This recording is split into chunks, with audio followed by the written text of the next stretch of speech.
and still wrote a book, Man's Search for Meaning, I believe it's called, which is an amazing book about the men that he knew. He never really said he was one of those men, but it seems like he might have been. But he certainly spoke of men he witnessed who would give their last crumb of bread cheerfully to others, and that helped him to realize that we have more in here than just the physiological survive and procreate. Frankl focused on the survivors. Rather than focusing on the people who were dying, Frankl focused on the survivors, and Frankl observed that the survivors had a reason, a purpose for living. Mm-hmm. And that's what kept him moving forward. So Frankl gave himself a purpose.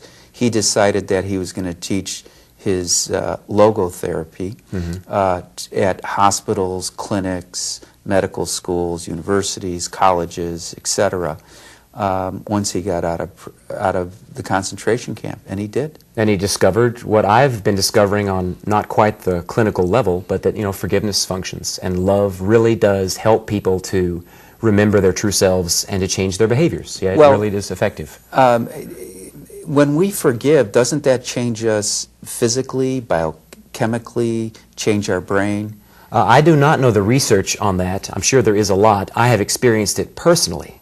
That when I have been brave enough and strong enough, when I'm in those moments where someone is treating me poorly, and it has happened, and I'm very tempted to put up healthy boundaries, or to ignore them, or run away from them, or tell them to leave me alone. The list is long of those behaviors we can do to protect ourselves. And when I'm tempted to do those self-centered behaviors, and still I stop and forgive them their aggression, or choose to see their true self and love them anyway, I feel it. I'm physiologically changed. I feel it mostly from the belly to the heart. It's a physically perceptible warmth, and people have told me my eyes change color, and that my voice changes tone, and I've been told these things over and over and over again, and I've experienced the truth of it, and I've witnessed it in others as well. Something does happen to us physiologically when we engage the conscious higher self, and fortunately it's something we can do at any moment of our lives. Well, how? Anytime we want, yeah. How can we engage our higher self, our true self, at any moment? Well, it's about being conscious, which there's a big movement there. The Power of Now with Tolle talks a lot about this, and you don't have to follow his philosophy or anyone else's. All you really have to do is, in the moments where you are realizing you're not feeling well, or you're tired, or you're afraid, or you're sad, or even those moments where you might wake up and realize you're just droning along and you've lost track of the day and you're doing the same old, yeah, any of these types of times, you're allowed to pause. And it only takes a quarter of a second.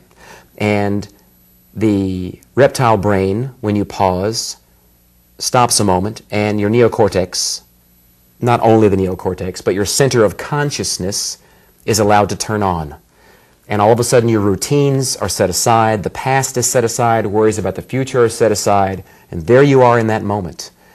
And in that moment, when you couple that with some selfless thought, a kind thought, it doesn't have to be a rational kind thought, it can be any kind thought. You can couple that with choosing to feel warmth of gratitude for your life. Just being alive is enough to be thankful. You don't have to have a reason to be thankful. Or more potently, you can choose to get up and do something good for somebody, even if it isn't an anonymous good deed. You put that together in any moment, and you are conscious, and you are a capital H human being, and you are completely at peace. The peace I'm speaking of. Well, we have a minute left, Scaughdt. Already again. Well, see if you agree with me that when we are selfless, we are also authentic. That's a beautiful statement. I have found that for myself to be true. So, and the journey of life as being a human can be seen as a journey towards rediscovering authenticity, becoming your true self. So if I understand you correctly, then, well, your mission is to be selfless in service, which activates the higher self. And hopefully awakens others from their apathy, and to do the same. All right. That's it. All right. Well, you've been listening to the Peace Pilgrim, Scaughdt. For more information about Scaughdt, the Infinity Foundation, the Inner Quest talk show, stay tuned to the credits at the end. Until next time, we wish you good health, good spirits, and good fortune. Thank you, Scaughdt. Thank you, Jay.